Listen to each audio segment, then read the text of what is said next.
Bismillahirrahmanirrahim. Warahmatullahi wabarakatuh. Berjumpa lagi dengan channel Lowong Desa bersama saya Anwar Sanusi. Kali ini kita akan melakukan pengamatan mengenai simbiosis pada tumbuhan maupun hewan. Simbiosis sendiri merupakan hubungan timbal balik antara makhluk hidup dengan makhluk hidup yang lain. Ada 3 macam simbiosis yang kita kenal, yakni simbiosis mutualisme, simbiosis parasitisme, dan simbiosis komensalisme. Simbiosis parasitisme merupakan hubungan timbal balik antara tumbuhan yang satu dengan tumbuhan yang lain ataupun makhluk hidup yang satu dengan makhluk hidup yang lain, di mana yang satu mendapatkan keuntungan, yang satu mendapatkan kerugian. Sedangkan untuk yang simbiosis mutualisme adalah hubungan timbal balik antara makhluk hidup satu dengan makhluk hidup yang lain, di mana yang satu mendapat keuntungan sedangkan yang lain juga mendapat keuntungan. Jadi dua-duanya mendapatkan keuntungan. Sementara ada simbiosis komensalisme, merupakan hubungan timbal balik antara makhluk hidup yang satu dengan makhluk hidup yang lain, di mana yang satu mendapat keuntungan sedangkan yang satunya lagi tidak mendapatkan keuntungan maupun kerugian. Untuk yang pertama, kita akan melihat mengamati hubungan parasitisme antara pohon petai dan benalu, di mana benalu merupakan tumbuhan yang merugikan. Yang menjadi inangnya adalah pohon petai, sehingga pohon petainya menjadi kering dan mati. Jadi benalunya menempel di dahan ataupun ranting petai hingga dia menjadi pertumbuhannya terhambat. Berikutnya adalah menempelnya jamur panu pada kulit manusia. Ini juga menimbulkan kerugian pada manusia itu sendiri karena menimbulkan gatal dan tidak menyenangkan tentunya.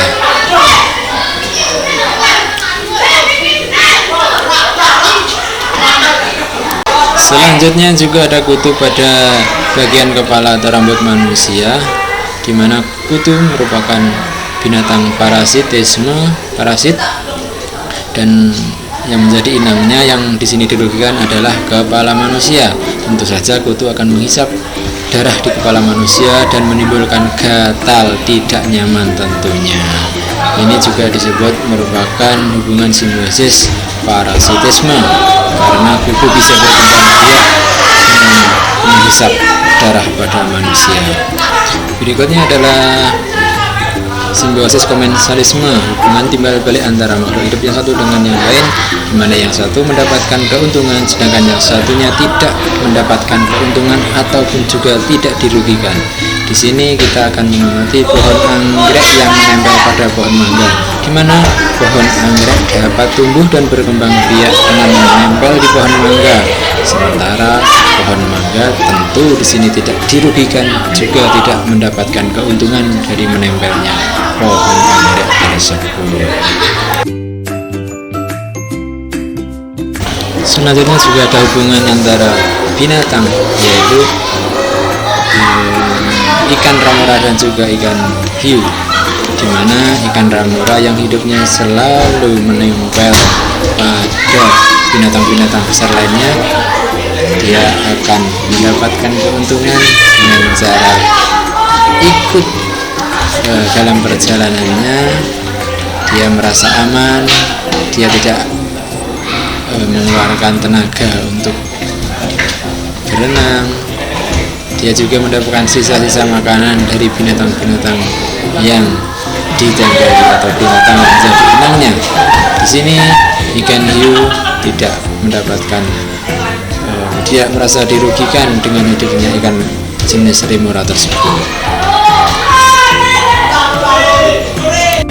Pada hubungan simbiosis komensalisme berikutnya, kita akan mengamati menempelnya pohon sirih pada pohon jeruk, di mana pohon sirih mendapatkan keuntungan dengan dia bisa merambat dan tumbuh dengan baik di pohon jeruk, sementara pohon jeruk di sini tidak mendapatkan kerugian atas tumbuhnya daun sirih pada batang daun jeruknya.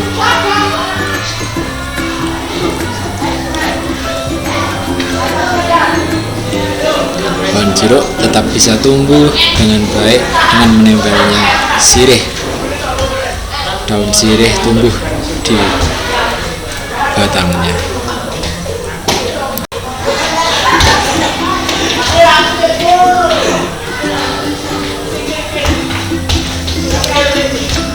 Itulah tadi hubungan simbiosis komensalisme. Sekarang kita akan mengamati simbiosis mutualisme, di mana merupakan hubungan timbal balik antara makhluk hidup yang satu, di mana yang satu mendapatkan keuntungan dan yang satunya juga mendapatkan keuntungan. Jadi saling menguntungkan.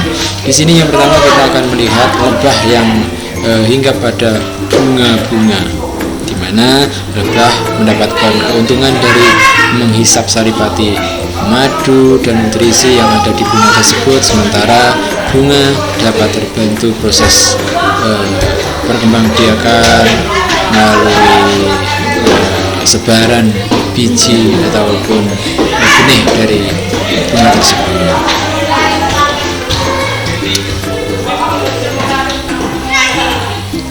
Dan tentu yang selanjutnya tidak asing adalah hubungan antara kerbau dengan burung jalak, di mana kerbau mendapat keuntungan dengan hilangnya parasit yang berupa binatang kecil, yaitu kutu pada tubuhnya, dan burung-burung jalak itu mendapatkan makanan dari pada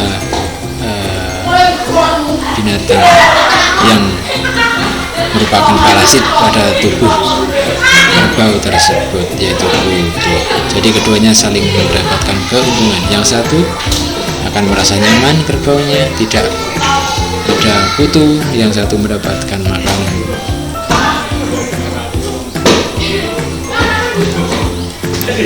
Yang berikutnya adalah binatang kupu-kupu dengan pohon bunga. Ini sebenarnya sama dengan lebah tadi, di mana yang satu mendapatkan sari makanan dari menghisap madu yang ada di bunga, sedangkan bunga mendapatkan keuntungan dengan proses perkembangbiakan daripada bunga tersebut.